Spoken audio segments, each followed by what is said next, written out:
बिस्मिल्लाहिर्रहमानिर्रहीम। अस्सलाम वालेकुम। इस उम्मीद के साथ मेरी सोशल मीडिया फैमिली खैरियत से होगी। मैं हूँ नेचुरोपैथ डॉक्टर बिल्किस। आज मैं एक तकरीब में गई थी तो वहाँ पे कुछ मेरे जानने वाले मुझसे मिले जिनके साथ मसाइल थे।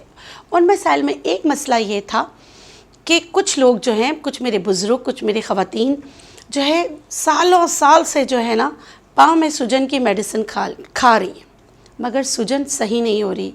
मतलब ये ऐसा है कि मर्ज़ बढ़ता गया जू इलाज की। तो इसकी वजूहात क्या हैं? पाँव में स्वेलिंग क्यों होती है? इससे कौन सी हर्बल रेमेडीज़ है जिससे इस सूजन से बच सकते? अगर सूजन है तो कौन कौन सी थेरेपीज़ आपको करनी चाहिए? इस पे हमने बनाई है कंप्लीट वीडियो। तो चले जानते हैं वजूहात। विटामिन डी की कमी हो सकती है, विटामिन B1 की कमी हो सकती है। ये दो खुसूसी विटामिन्स हैं जिनकी कमी की वजह से पाँव में सॉइलिंग हो जाती है। कभी आपको इंजरी हुई हो, एक्सीडेंट हुआ हो, उसकी वजह से आपके नर्व्स डैमेज हो गए हो तो आपके पाँव में सूजन नहीं जा सकती। अगर मेरी ख़वातीन जो है वो दवाइयाँ इस्तेमाल करती हैं जिससे कॉन्ट्रासेप्टिव पिल, औलाद में वक्फा, उससे भी पाँव में सूजन आती है, वाटर रिटेन होता है। लीवर डिसऑर्डर यानी कि जिगर का कोई मसला हो तो पाँव में सूजन आ जाती है। किडनी के मसाइल की वजह से भी पाँव में सूजन आती है। और आपको खेल में कोई इंजरी आ गई तो आ सकती है। मेरी वो बहनें जो वर्किंग लेडी हैं, जो खड़े होकर काम करती हैं और काफ़ी घंटों तक खड़ी रहती हैं, उनके पाँव में सूजन आ जाती है।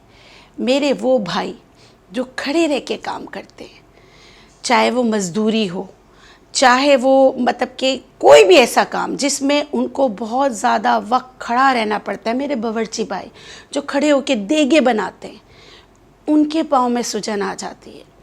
और मेरे वो बहन भाई, माएँ, बुज़ुर्ग जो अद्वियात खाती हैं, और मेरे वो भाई और वो बहनें जो नशा आवर चीज़ें खाते हैं, उसकी वजह से भी पाँव में सूजन होती। क्यों? क्योंकि अगर आप नशा आवर चीज़ें खाएंगे तो आपका वाइटल विटामिन B1 थायामीन जो है वो बॉडी में एब्जॉर्ब नहीं होता, वो बॉडी में जज्ब नहीं होता, जिसकी वजह से आपके पाँव में सूजन आती है। अब हम जानेंगे कि भाई चलो ये वजूहात है। कुछ आपको पता होंगी, कुछ नहीं पता होंगी, तो हमने इस वीडियो में जाना। हाँ, कुछ ड्रग्स ऐसी हैं जो हम खाते हैं, जैसे हम शुगर की अद्वियात खाते हैं, उसमें भी जो है ना हमारा विटामिन B1 कॉम्प्रोमाइज़ होता है, उसकी वजह से भी पाँव में सूजन आती है। इतनी सारी वजूहात हैं। विटामिन B1 और B कॉम्प्लेक्स, मैंने B12 पे भी आपको वीडियो बना के बताया है इसमें कि विटामिन B12 कितना ज़रूरी होता है। इसी तरह विटामिन B1 भी बहुत ज़रूरी होता है। थायामीन, इसकी डेफिशिएंसी हो जाए तो फिर बेरी हार्ट के गिर्द पानी का जमा हो जाना, बॉडी में जो है आंतों में कि आपके पूरा बॉडी में जो है ना सॉइलिंग आ जाती है, तो ओवियस लीवर भी होता है, हर जगह सूजन आ जाती है B1 थायामीन की वजह से। इस पर मैं पूरी कंप्लीट एक अलग से वीडियो करूँगी, मगर इधर भी मुझे आपको बताना ज़रूरी था कि विटामिन B1 कितना ज़रूरी। अब हम इस कमी को कैसे पूरा करें भाई? क्या ऐसा करें कि सॉइलिंग जो है ना हमारी सही हो जाए? विटामिन सी ज़्यादा हो जाए, कोई भी विटामिन जो ज़्यादा हो जाए वो भी सूजन पैदा करेगी, और इसकी कमी होगी तो भी सूजन पैदा होगी। विटामिन सी आपकी बॉडी से फ्री रेडिकल्स वो बदमाश चीज़ें जो आपके खून में आराम से इधर उधर घूम रही होती है और आपकी बॉडी को नुकसान दे रही होती है, तो उनको पकड़कर आपकी बॉडी से बाहर निकालने में जो विटामिन आपकी मदद करता है वो विटामिन सी है। बहुत सारे लोग कहते हैं भाई हमारे पाँव में सूजन है, हम तो ना खट्टा नहीं खा सकते। इमली का शरबत उनके लिए बेहतरीन है, नींबू उनके लिए बेहतरीन है, ग्रेप फ्रूट उनके लिए बेहतरीन है। उसके अलावा हमें क्या करना है? उसके अलावा हमें जो लाल लाल चीज़ें हैं ना, उन सब में कलील कलील मिकदार में ही सही, लेकिन आपको विटामिन B1 मिलता है, फूड से मिलता है। नहीं तो अगर आपके ये सारे ना कि आपके ये सिम्टम्स आ रहे हैं कि सूजन जा ही नहीं रही, दवाइयाँ खाते जा रहे, तो आप B1 थायामीन अपने डॉक्टर से पूछ के इसके सप्लीमेंट्स लेना शुरू कर दें। आपको जो है ना मछली का इस्तेमाल ज़्यादा करना है, आपको मीट का इस्तेमाल, गोश्त का इस्तेमाल आपने ज़्यादा करना है, और आपने जो है ना दालों का इस्तेमाल ज़्यादा करना है। लेकिन यहाँ पर एक चीज़ और आ जाती है कि बहुत ज़्यादा अगर आप किसी भी चीज़ को बहुत ज़्यादा पकाते हैं तो फिर ये न्यूट्रिएंट्स जो है ना ये ज़ाया हो जाता है। हमें विटामिन C ज़्यादा लेना चाहिए है। कुछ चीज़ों के मैंने नाम ले लिए। आपको पता है मिर्ची में भी विटामिन C होता है। टमाटर सूजन की, बॉडी की सूजन के लिए बहुत ज़्यादा ज़रूरी है। टमाटर का क्लियर जूस, उसके छिलके भी आपने नहीं लेने, उसके बीज भी आपने नहीं लेना है, तो ये आपकी दवा बन जाती है। उसके अलावा ओल्ड इज़ गोल्ड, एक पुराना नुस्खा मैं आपको बता रही हूँ। सूजन है, दर्द है, और आप इस तरह जैसे ना बहुत अद्वियात कर ली और आपसे पाँव उठ भी नहीं रहे, खिंचाव है, तो उन सब के लिए ये नुस्खा आप इस्तेमाल करें। टेसू के फूल आप लेंगे 50 ग्राम, आप अजवाइन लेंगे 50 ग्राम, इसमें आप जो है 50 ग्राम पिंक सॉल्ट है वो डालेंगे, 50 ग्राम आप लेंगे क्या, फिटकरी। चारों चीज़ें आपने क्या किया, आपने इसकी पोटली बनाई, इसकी पोटली बना के एक बड़ी सी पोटली बन गई। चाहे तो उसकी छोटी छोटी पोटलियाँ बनाए, चाहे तो एक दफ़ा पोटली बना लें। खोलते गर्म पानी टब में, बड़ा सा टब लें, उसमें डाल दें। ये एक पोटली आप 7 दिन तक इस्तेमाल कर सकते हैं। जब आपका पानी पूरा येलो येलो येलो हो जाए, आपको लगे कि सारी चीज़ें इसमें आ गई हैं, उस पोटली को उठाकर अपने वॉशरूम में ही किसी ऐसी जगह रख दें कि दोबारा आप दूसरे दिन इस्तेमाल कर सकें।